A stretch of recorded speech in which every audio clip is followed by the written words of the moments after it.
Hi everyone. So এটা হচ্ছে কি সেন্ট মার্টিন থেকে আসার পরে আমি আমার ক্লাস শুরু করি। তো ইউনিভার্সিটি থেকে আসার সময় আমার হঠাৎ করে খুব ক্রেভিং উঠছে যে আমি বাইরে খাবো, কারণ সেন্ট মার্টিনে মাছ খাইতে খাইতে আমি একদম ফেড আপ হয়ে গেছি। সো আমি চলে যাই হচ্ছে কি সারা পিজাতে, এবং সারা পিজাতে যেয়ে দেখি ওই দিন থার্সডে ছিল এবং ওই দিন বৃহস্পতিবারের অফার চলতেছে, বাই ওয়ান গেট ওয়ান। আমি তো মহা খুশি। তো আমি স্পেশালি সারা পিজাতে যেটা খেতে গেছি, তো সেইটা অর্ডার দেওয়ার পরে না ওনারা বলতেছে এইটা তো বাই ওয়ান গেট ওয়ান না, হ্যান ত্যান। তো আমার না তখন ক্ষুধা লাগছিল অনেক, তো আমি একটা রাইস আইটেম খাবো। তো রাইস আইটেম খাওয়ার জন্য ওনাদের হচ্ছে গিয়ে আমি বললাম যে রাইস আইটেমে কোনো অফার নেই, বলতেছে না ম্যাম রাইস আইটেমে তো কোনো অফার নাই। তখন আমি বললাম যে ও আচ্ছা, তাহলে খাবো না। তো এই কথা বলে আমি যেই চলে আসতে নিয়েছি তখন বলতে ম্যাম ম্যাম একটু দাঁড়ান। তখন হলো আমি যেগুলো যেগুলো আমার পছন্দের খাবার ছিল ওগুলো সবগুলোতেই তারা অফার দিছে আমাকে। সো আমি হচ্ছে খাবার অর্ডার দিয়ে একা একা বসেছিলাম। সো আর জামাইটারও মিস করতেছিলাম যে আরে ওরে তো রাইখা আসছে বাসায়, আমি খাবো, মানে ভাল লাগতেছিল না একা একা। তো আমি খাবারের জন্য একা একা বসে আছি এখানে। আর ওইখানে যেয়ে দেখি কি এতগুলো হিজড়া বসে আছে বুঝছেন। হিজড়ার ওইখানে টাকা তুলতে আসে, বেচারাদের কাছ থেকে এতগুলো টাকা নিয়ে গেছে। আমি এগুলো ওদের তামাশা দেখতেছিলাম আর খাবার জন্য মানে ওয়েট করতেছিলাম। আর সারা পিজাতে আমি এর আগেও একটা ভিডিও দিচ্ছি, ওদের খাবার আমার কাছে ভালোই লাগে, একটু প্রাইসটা বেশি বাট খারাপ না, মজা। অ্যান্ড হচ্ছে গিয়ে আর আমার মানে মাঝে মাঝে এরকম খুব ক্রেভিং উঠে আমি বাইরে খাবো বাইরে খাবো, সো আমি ওটা করতে গেছি। আর আপনি বোঝেন যে আমার কি পরিমাণ মানে উঠছে, আমি সেন্ট মার্টিনে খাবার খাই এত ফেড আপ হয়েছি যে আমি কাউকে কোনো কিছু না বলে আমি একা চলে গেছি খাইতে। এবং আমার না ওই দিন বাসার তরকারিও খাইতে মন চাইতেছিল না। পরে খাবার অপেক্ষা করতে করতে এই যে খাবার আসছে, এটা ছিল আমার প্রথম এটা অল্প টাকায় ছিল। এটা মনে হয় কত টাকা ছিল ভুলে গেছি, এটা মনে হয় 200 টাকা 220 টাকা এরকম সামথিং। সো আমি হচ্ছে গিয়ে আগে তাড়াতাড়ি করে একটু আপনাদেরকে দেখানোর জন্য ভিডিও নিয়ে খাওয়া শুরু করে দিছি। খাবার মজা ছিল, খাবার মানে ফ্রাইড রাইসটাও মজা ছিল, তারপরে চিকেন স্ট্রিপটাও ভালো ছিল, আমার কাছে খুব ভালো লাগছে। আর আমার সাথে আরও মানে বাই ওয়ান গেট ওয়ান, তো এটা সেমটাই আমাকে দিছে। আমি ওটা বাসায় আপনাদের ভাইয়ের জন্য নিয়ে যাব।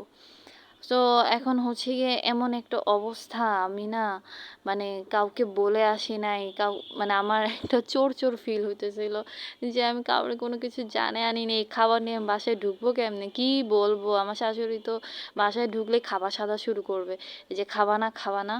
তো আমি তো ওইটাও মানে বলতেও পারবো না যে আমি যেই কাজ করছি।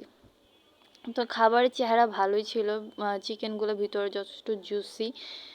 আর আমি হচ্ছে গিয়ে আমার একা একা খাইতে কষ্ট হচ্ছিল। আমি না ওইভাবে আমি কিন্তু মানে আমার খাই আমি সবই, কিন্তু আমি পরিমাণে খুব কম খাই। আমি তো দেখেনি আমি কত শুকনা, মানে আমি যেহেতু মানে আমার খাবার অনেক কম, আমার আমার হেলথ দেখলেই বোঝা যায়।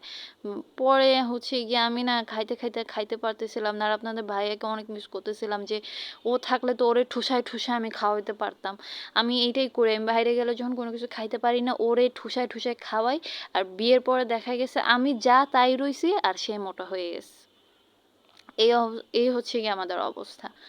তো আমি একা একা খাচ্ছি। আর খাওয়ার সময় হচ্ছে গিয়ে একা কি করব, আর আশেপাশে মানুষ অন্যান্য টেবিলের এক একজনের গল্প শুনে আমি না রেস্টুরেন্টে যখন যাই অন্যান্য মানুষের টেবিল না আমি অনেক খেয়াল করি বুঝছেন। আমার না মনে হয় যে প্রতিটা টেবিলে আলাদা আলাদা গল্প, তো আমি না ওগুলো অবজার্ভ করি। সো এই হচ্ছে গিয়ে এই যে খাবার, এই আমি আর বারবার দেখাচ্ছিলাম খাবারের ভিডিওতে, তো খাবারই দেখাবো আর কি দেখাবো বলেন। পরে হচ্ছে গিয়ে চিকেনটা আমার কাছে ভাল লাগছে, এটা চিকেনের মানে বোনলেস পিস ছিল এগুলা। তো মানে প্রাইস তুলনায় খাবার ঠিক আছে। আর এখানে হচ্ছে এই যে পার্সেল, সো আমি আরেকটা আইটেম নিছি, ওইটা আমি আপনাদের বাসায় যেয়ে দেখাবো। কারণ হচ্ছে ওটা ওরা প্যাক করে দিছে, আমি কি ভিডিও করছিলাম কি না সেটা আমার খেয়াল নাই, মানে ওইটা পুরাটা ওনারা প্যাক করে দিছে, দুইটা একসাথে প্যাক করে দিছে। সো আমার তো আর পেটে ঢুকতেছে না, আমি যে কষ্ট করে খাইছি আল্লাহ। আমি ভাবছি আমি ভাই আর জীবনে আমার জামাইরে ছাড়া কোনো জায়গায় খাইতে যাব না, আমার ও খুব কষ্ট হয়েছে। এরপর খাওয়া দাওয়া করে আমি বের হয়েছি, বের হওয়ার পরে হাঁটতেছি তখন আবার আমার মাথায় ঘুরতেছে আর কি করা যায় আর কি খাওয়া যায়। পরে হঠাৎ করে না এই বুটওয়ালা দেখলাম। আমি না যখন সেন্ট মার্টিনে শিপে ছিলাম তখন ওই ডাইনিং এরিয়া না একটা বুট টেবিলে পড়া দেখছি। তখন থেকে আমার বুট খাইতে মন চাইতেছে। তো এরপর আমি বুটওয়ালা দেখে এখান থেকে আমি মটর ভাজা নিছি আর হচ্ছে কি বুট ওই যে কি বলে যে বুট ভাজা নিছি। তো অনেকক্ষণ ধরে এখানেও দাঁড়ায় আছি, উনি দিচ্ছেন আর ওনার দোকানে এত ভিড় থাকে। সো ওনার মানে বুট ভাজা মটর ভাজা আমি ফার্স্ট টাইম ট্রাই করতেছি, এর আগে কখনো ট্রাই করি নাই। সো ওনার কাছে অনেকক্ষণ অপেক্ষা করার পরে উনি দিল, দেওয়ার পরে হচ্ছে গিয়ে আমি বাসায় যাই, বাসায় যাওয়ার পর এগুলা খাই। খাওয়ার পর আমার কাছে ভাল লাগছে। এরপরে না আমি এরপরে মানে যে আমি এগুলা নিছি এরপরও আমি অনেকবার পারচেজ করছি। মানে আমি প্রায় সময় বাসায় দেখা যায় রাতের ডিনারের পরে আমি হচ্ছে গিয়ে খাই। আমার কাছে একটু হাবিজাবি খাইতে ভাল লাগে। দেখা যায় একটু চকলেট, একটু চিপস, বুট, বাদাম। বাদাম তো আমার খুব পছন্দ। সো আমি এগুলো নিয়ে খাচ্ছিলাম আর এখানে হচ্ছে গিয়ে লাস্টলি উনি আমাকে মানে ফাইনালি উনি আমাকে দিল, আমারটা প্যাক করতেছে। আমি অনেকক্ষণ ধরে দাঁড়াইছিলাম। মানে এত ভিড় ওনার, এখন তো রোজা চলে আসছে, আমি এখনো ওনাকে খুঁজি বাট পাই না। উনি মনে হয় রোজার জন্য বন্ধ। তো বাসায় আসি, বাসায় আসার পর আপনাদের ভাইয়াকে আমি সারপ্রাইজ দিই যে দেখো এইগুলো এগুলো নিয়ে আসছি। আর এইটা ছিল আমার আরেকটা খাবার, এইটা এত মজা। এটা বাসায় এনে আমি হচ্ছে গিয়ে মানে বাসায় এসে এটা মানে শান্তি মতন খাই, কারণ তখন তো অলরেডি ফ্রাইড রাইস আর চিকেন খেয়ে আমার পেট একেবারে ফুল হয়ে গেছে। সো আমি হচ্ছে গিয়ে আর মানে খাওয়ার মতন, এইটা খাওয়ার মতন আমার পেটের জায়গা ছিল না। সো আমি এটা বাসায় পার্সেল করে নিয়ে আসি। আর এই যে আরেকটা বাই ওয়ান গেট ওয়ানের সাথে ছিল। সো পর ওইটা হচ্ছে আপনাদের ভাইয়াকে দিই, ওই ফ্রাইড রাইসের ইয়াটা মেনুটা। আর আমি হচ্ছে কি এখান থেকে একটা এই কি বলে এগুলো কোকো বাঞ্চ মনে হয় বলে এটাকে, এইটা খাইছি। আর এটা খুব মজা, এটার ভিতরে পর্যাপ্ত পরিমাণে চকলেট দেওয়া থাকে, চকলেট সিরাপ দেওয়া থাকে। আর আমি মেইনলি খাইতে গেছিলাম এটা, এটা খাইতে যাওয়ার পরে না আমার না মানে ক্ষুধা লেগে গেছে বেশি, তখন যে আমি আবার রাইস অর্ডার দিছি। আবার যখন দেখছি বাই ওয়ান গেট ওয়ান, আমার তো পুরাই মাথা নষ্ট। তখন ভাবলাম যে যে আর একটু বেশি করে আইটেম অর্ডার দিই, তাই না? সবসময় তো আর আসা হয় না, ব্যস্ত থাকি। দেখেনি তো কতদিন পর, আমি তো আর এত রেগুলার ব্লগ করতে পারি না। চেষ্টা করব ব্লগ দেওয়ার, আর এখন আমি আরো বিজি হয়ে গেছি আসলে। ওইভাবে মানে ভিডিওটা অনেক দিন আগের করা, আমি মানে ভয়েস ওভার দেওয়ারও সময় পাচ্ছিলাম না। এই যে দেখেন এটার ভিতরে এই যে চকলেট দাও, চকলেটটা হার্ড হয়ে গেছে ঠান্ডার দিন দেখে। আমি এর আগে একবার গরমের মধ্যে খাইছিলাম, এটা যখন গরম গরম থাকে তখন এটা আরো সফট থাকে।